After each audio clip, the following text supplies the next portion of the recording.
Hello everyone! Today is a new day, new life, new beginning, and new lesson.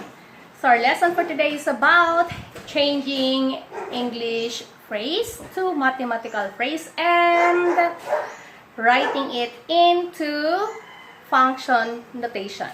So we have some examples here to start with our lesson. So for number 1, the range is 2 more than the domain. Okay, so first we're going to discuss the terms that it was used. Range, pag sinabi nating range, that is y. Okay, so we're talking about the function. Okay, so pag range ang pinag-usapan, it is the y-axis or y.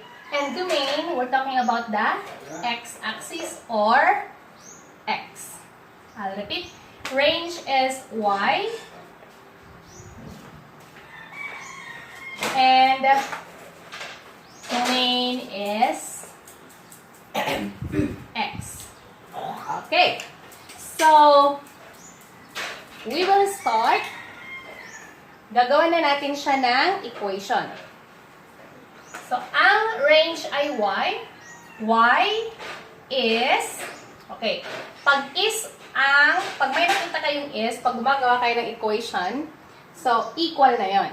Ulitin natin, range is y, is, equal sign, 2 more than. So, meron tayong 2 dito. So, 2, andito ang 2. More than means plus.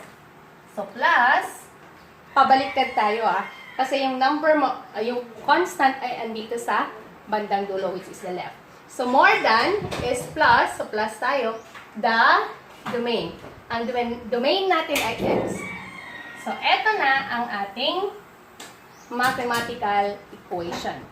So, pagkatapos ng mathematical equation, ay isusulat na natin siya into function notation.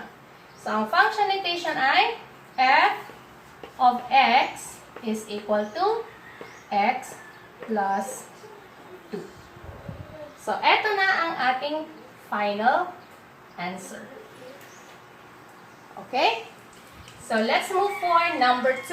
Again, ang domain ay x at the domain is one of the range is y.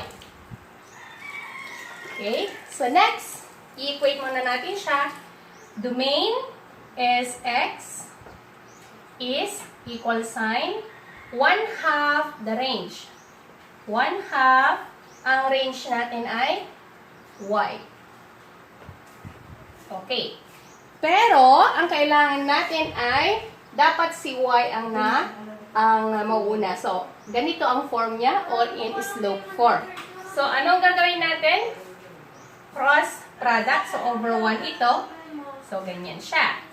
So, x times 2 is 2x is equal to 1 times 1 is 1, times y is y.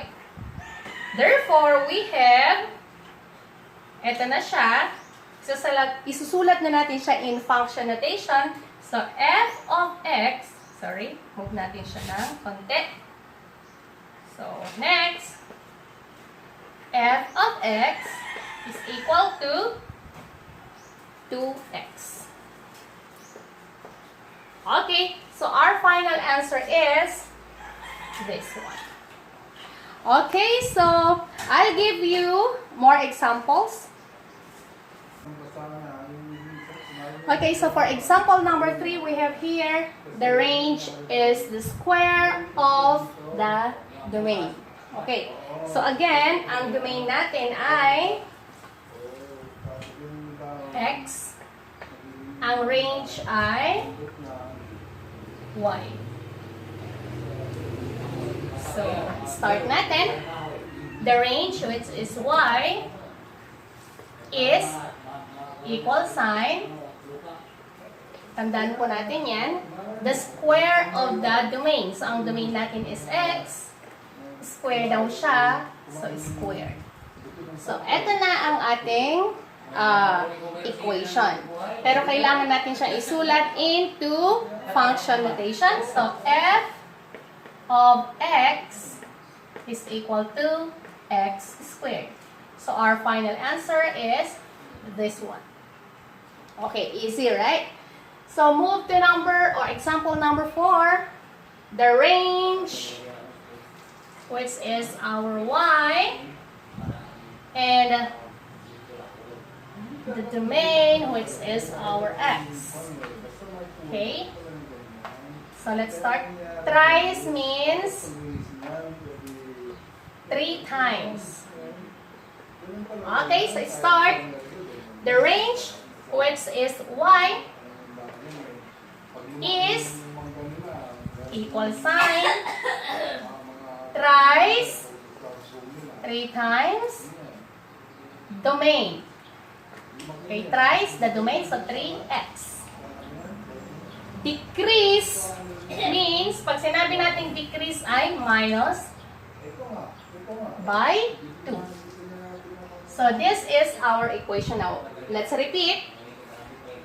Range is 3 times the domain, decrease by 2. Okay, so that's the equation. Now we're going to write it in a function notation. So change lang natin ang y ng f of x is equal to copy. So 3x minus 2. So ganyan lang ang pagsulat ng function notation. Pag naisulat na natin yung equation in a slope form, susulat lang natin siya, palitan ang y ng f of x. And then copy the equation. Next, last but not the least, number 5, the range is the domain. So ang range again is y. Ang domain ay x. So equate lang natin siya. The range, which is y, is equal sign the domain x. So y is equal to x. Therefore, our function notation is f of x is equal to x. Okay, so eto na ang ating sagot. So ganyan na ang pagkuha or pag-translate ng English phrase into mathematical equation, and then after mathematical equation, we're going to write it in or convert it into slope form. And then after that, we're going to write it in a function notation. Ang pag-translate ng function notation from slope form, palitan lang natin si y ng f of x. Okay? So that's it. That's all for today. I hope you learned something from this video, and I hope to see you again. Thank you and goodbye. Keep safe.